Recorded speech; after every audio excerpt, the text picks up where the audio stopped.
Psalm 26:4, I do not sit with the deceitful, nor do I associate with hypocrites. Matthew 6:2, so when you give to the needy, do not announce it with trumpets as the hypocrites do in the synagogues and on the streets, to be honored by others. Truly I tell you, they have received their reward in full.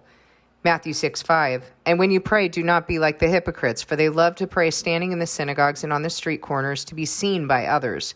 Truly I tell you, they have received their reward in full. Matthew 6:16, when you fast, do not look somber as the hypocrites do, for they disfigure their faces to show others they are fasting. Truly I tell you, they have received their reward in full. Matthew 15:7, you hypocrites, Isaiah was right when he prophesied about you. These people honor me with their lips, but their hearts are far from me. They worship me in vain. Their teachings are merely human rules. Matthew 23:13, woe to you, teachers of the law and Pharisees, you hypocrites! You shut the door of the kingdom of heaven in people's faces. You yourselves do not enter, nor will you let those enter who are trying to. So thus far, I just want to take a moment and I want to ask you, who is God rebuking? Obviously hypocrites, but who does he identify as hypocrites? Let me read it again. When you give to the needy, do not announce it with trumpets as the hypocrites do in the synagogues and on the streets to be honored by others. And when you pray, do not be like the hypocrites, for they love to pray standing in the synagogues and on the street corners to be seen by others. Are these pagans or are they church people? And when you fast, do not look somber as the hypocrites do, for they disfigure their faces to show others they are fasting. Pagans wouldn't do that. These are people, church people, who are fasting. You hypocrites, Isaiah was right when he prophesied about you. These people honor me with their lips, but their hearts are far from me. They worship me in vain. Their teachings are merely human rules. Matthew 22:18, but Jesus, knowing their evil intent, said, you hypocrites, why are you trying to trap me? Again, speaking to the Pharisees and the teachers of the law. Matthew 23:15, woe to you, teachers of the law and Pharisees, you hypocrites! You travel over land and sea to win a single convert, and when you have succeeded, you make them twice as much a child of hell as you are. Verse 23, woe to you, teachers of the law and Pharisees, you hypocrites! You give a tenth of your spices, mint, dill, and cumin, but you have neglected the more important matters of the law, justice, mercy, and faithfulness. You should have practiced the latter without neglecting the former. By the way, do you see a tenth right there? Do you see that it's associated with sacrifice, mint, dill, and cumin? So basically, you obey the rules as just merely a list of rules, but you've neglected the more important matters of the law, justice, mercy, faithfulness. And he says you should have practiced the latter without neglecting the former. So you should still obey the rules that God has established, but you need to be practicing what he has taught.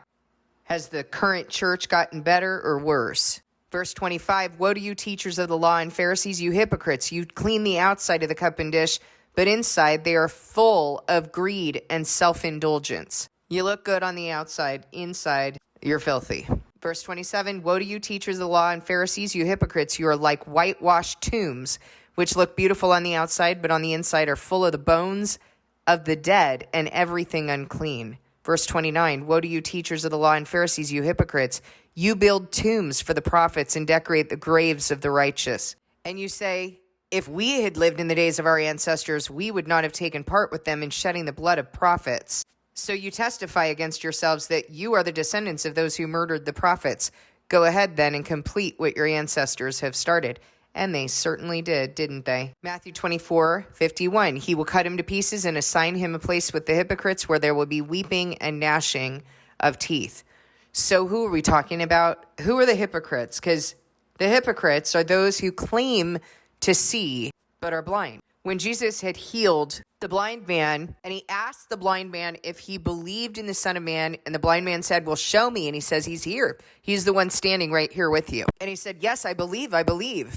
And Jesus told him, I've come to make those who are blind see, and those who claim to see blind. And the Pharisees were standing nearby, and they said to him, surely you're not talking about us. And Jesus responded to them, if you were blind, you wouldn't be guilty. But because you claim to see, you're guilty. So tell me, who's he talking about? Who is Christ concerned about? Because I hear Christians, counterfeit Christians, looking at pagans and judging them for all the things that have happened since 2020. All the things that happened right about that time that, I mean, what else was going on, guys? Like COVID shutdowns, woke agenda was rising. So many things happened all at once. And we looked at it, we were like, what in the world is going on? The world's gone crazy, like something has shifted. Yes, something shifted. And there was an example being made to the hypocrites. It's so interesting how counterfeit Christianity was so quick to judge the pagans who don't know any better, by the way. And I'm going to tell you right now, after having been in this position for some time, that it has been easier for me to reach people who are pagan, who don't know Christ, than to reach those who claim that they know him. It has been easier for me to work with people who have been pretty ostracized from their families and from counterfeit Christian culture because, you know, they were drug addicts, they were obvious sinners. They have been easier to work with than those who clean the outside and inside are filthy. Where does God say that the hypocrites will go? He says that the master of the servant will come on a day when he does not expect him, and at an hour when he is not aware of, and he will cut him to pieces and assign him a place with the hypocrites, where there will be weeping and gnashing of teeth. One of the definitions for this word hypocrite in Strong's is an actor, a stage player, a dissembler, a pretender. It's so unbelievably incredible to me that for the last few years, we've been dealing with all of this crazy ideology in the world. And there have been so many people who claim to be religious standing up and arguing. They deny the authority of God, right? Daily Wire is one. Claim to be religious, Catholics, Jews, claim that they believe in God, but they will not stand and present a case based on the only authority of truth. They argue based on the authority of the world, on the authority of science, the very field that denies God, the very gospel of this world that denies that there is a God. And people are so entertained by that. Why are counterfeit Christians so entertained by that? Ooh, they really got them, didn't they? Those stupid woke people. It's so easy to point and say how wrong the world is, right? And to use that as a base, as the standard of comparison, really? In order to justify ourselves? Do you know what the standard is? In the word, it says, become holy as God is holy. And surely counterfeit Christianity's response would be, we could never become holy as God is holy. No, that's your covenant, actually. No, you couldn't, but he can bring you there. He can bring you into that position where you become holy. And don't think for a second that he won't. It's so crazy to me the way that counterfeit Christianity defines persecution. Like if someone breathes bad breath on them, they're like, I need persecuted. But they completely neglect the examples of persecution in the Bible of the early church. Oh, no, that was for Jews. No, that's not for Christians. That's for Jews. What in the world are they talking about? There's no indication of that. Why would anyone think that they could just disregard everything that Christ has said? Pick up your cross, follow me, suffer with me. That they could just disregard what the early church was going through, which, by the way, was a combination of Jews and Gentiles who were both persecuted to death, fed to wild animals, burned, lighting up the cities of that harlot Catholic Church while they were being torched to death, burned at the stake for entertainment. And this is the church that they go and join with, that counterfeit Christianity goes and joins with. These are the practices that they want to continue in, the adulterations of God's word, the adultery to the world, and its paganism. Who's more guilty, guys? Who is more guilty? Those who see or those who don't?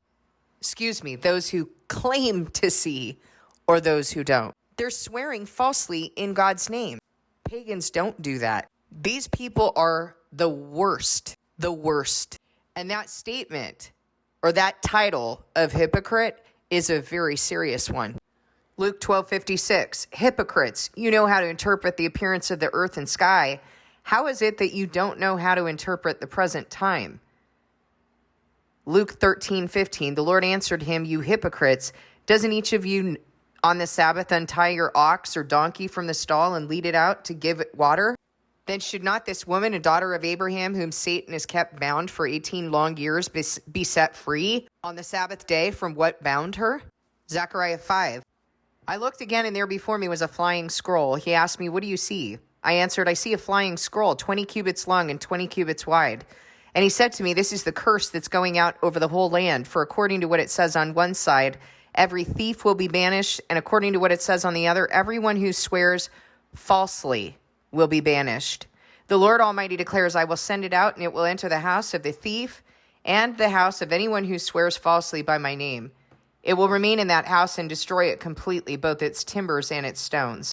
I want you to know that God is more upset with hypocrites than he is with people who do not see. He is capable of making anyone see whom he wants to give the eyes to see. It's those who are swearing falsely in his name that he takes issue with. It's those who end up identifying themselves with the beast, that beast of counterfeit Christianity.